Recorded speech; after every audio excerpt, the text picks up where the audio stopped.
Hello বন্ধুরা, মাম্পি রন্ধনশালায় জানাই তোমাদের সকলকে স্বাগত। আশা করি তোমরা সকলে খুব ভালো আছো আর আমিও খুব ভালো আছি। আজ তোমাদের সাথে শেয়ার করব খুবই মজাদার একটা রেসিপি, যেটা বানানো খুবই সহজ অথচ খুবই সুস্বাদু হয় খেতে। আজ তোমাদের করে দেখাবো লাউ পাতা বাটা। এই লাউ পাতা বাটা কিন্তু গরম ভাতের সাথে খেতে খুবই ভালো লাগে। তাই প্রথম পাতে যদি এরকম একটা মজাদার রেসিপি থাকে তাহলে কিন্তু খাবারটা বেশ জমে যায়। আর এই লাউ পাতা বাটার রেসিপিটা তৈরি করতে কিন্তু একদমই অল্প উপকরণ লাগে, যেটা আমাদের প্রত্যেকের বাড়িতেই থাকে। তাহলে চলো বন্ধুরা, আজকে আর বেশি কথা না বাড়িয়ে আজকের এই রেসিপিটা আমরা শুরু করে ফেলি। আজকে রান্নার জন্য যে উপকরণগুলো লাগবে চলো সেগুলো আগে তোমাদের দেখিয়ে দিই। দেখো, এখানে আমি লাউ পাতা নিয়ে নিয়েছি। এখানে বেশ অনেকগুলোই লাউ পাতা আছে। পাতাগুলোকে আমি পরিষ্কার করে বেছে ধুয়ে রেখেছি। এদিকে আছে নুন, হলুদ গুঁড়ো, কালো জিরে, বেশ কতগুলো রসুনের কোয়া আছে, কতগুলো কাঁচা লঙ্কা আর আছে দুটো শুকনো লঙ্কা। আর আজকের এই রান্না করতে আমাদের সর্ষের তেল লাগবে। তাহলে এই হচ্ছে আজকে রান্নার উপকরণ। রান্না শুরু করার আগে প্রথমেই আমাদের যেটা করে নিতে হবে সেটা হচ্ছে লাউ পাতাগুলোকে ভালো করে একটু বেটে নিতে হবে। তার জন্য আমি এখানে একটা মিক্সিং জার নিয়ে নিয়েছি আর তার মধ্যে আমি পাতাগুলোকে একটু ছিঁড়ে ছিঁড়ে ছোট করে এর মধ্যে দিয়ে দিচ্ছি। আমি যেহেতু ছোট বাটিটা ব্যবহার করছি তাই জন্য আমি কিন্তু একেবারে সব পাতাগুলো বাটতে পারবো না, তাই আমি অল্প অল্প করে বেটে নেব। তোমাদের আমি একবার করে দেখিয়ে দিচ্ছি। কিছুটা পাতা আমি জারের মধ্যে নিয়ে নিয়েছি। তারপর আমি এর মধ্যে দিয়ে দিলাম 7-8টা কাঁচা লঙ্কা। যেহেতু এটা একটু ঝাল ঝাল হলে খেতে ভালো লাগে তাই আমি এখানে লঙ্কার পরিমাণটা একটু বেশি করে দিয়েছি। তবে তোমরা কিন্তু তোমাদের স্বাদ অনুযায়ী দিও। আর দিয়ে দিলাম 15-16টা রসুনের কোয়া। আর সব শেষে এর মধ্যে একটুখানি জল দিয়ে এটার একটা পেস্ট তৈরি করে নেব। আর এদিকে আমার দেখো পাতা বাটাটাও তৈরি হয়ে গেছে। ঠিক এরকম ভাবে মিহি করে একটু বেটে নিতে হবে। এবার এটাকে আমি একটা বাটির মধ্যে ঢেলে নেবো, নিয়ে বাকি যে পাতাগুলো রয়েছে সেগুলোকে আমি এবার একই রকম ভাবে বেটে নেব।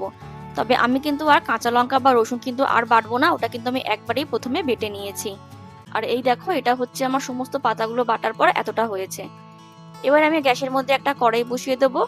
কড়াইটাকে খুব ভালো করে গরম করে নিয়ে এখানে দিয়ে দেবো সর্ষের তেল। এই রান্নাটা কিন্তু অবশ্যই সর্ষের তেল দিয়ে করো।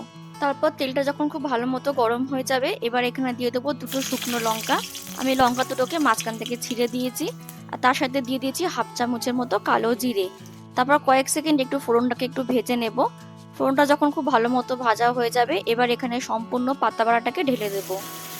সম্পূর্ণ পাতা বাটাটা তেলের মধ্যে দেওয়া হয়ে গেলে এবার এর মধ্যে দিয়ে দেবো স্বাদ মতো নুন আর দিয়ে দেবো সামান্য একটুখানি হলুদের গুঁড়ো।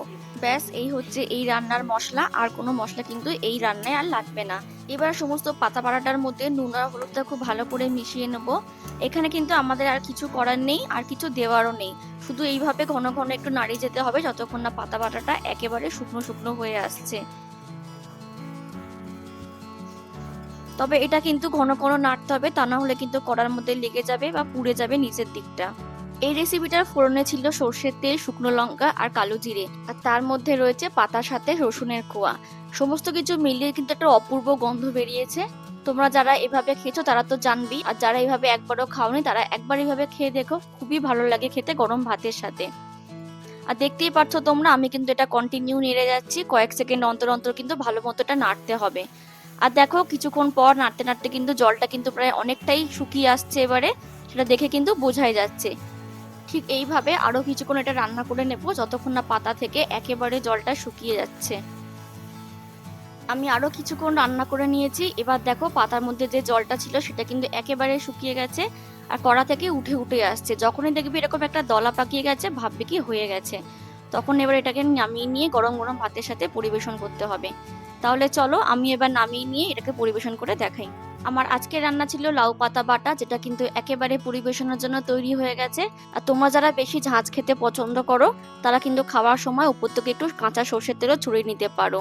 আর এই লাউ পাতা বাটা তোমরা যারা এখনো খাওনি তারা একবার গরম ভাতের সাথে এইভাবে বানিয়ে খেয়ে দেখো, তোমাদের বারবার খেতে ইচ্ছা করবে। তাহলে বন্ধুরা, আমার আজকের এই রান্না তোমাদের কেমন লাগলো প্লিজ কমেন্ট করে জানিও। ভালো লাগলে একটা লাইক করে দিও আর আমার চ্যানেলটাকে সাবস্ক্রাইব করে দিয়ে আমার পাশে থেকো। দেখা হবে পরের অন্য কোনো একটা রান্নার ভিডিওতে। ততক্ষণের জন্য ভালো থেকো, সুস্থ থেকো এবং অবশ্যই সাবধানে থেকো। টাটা।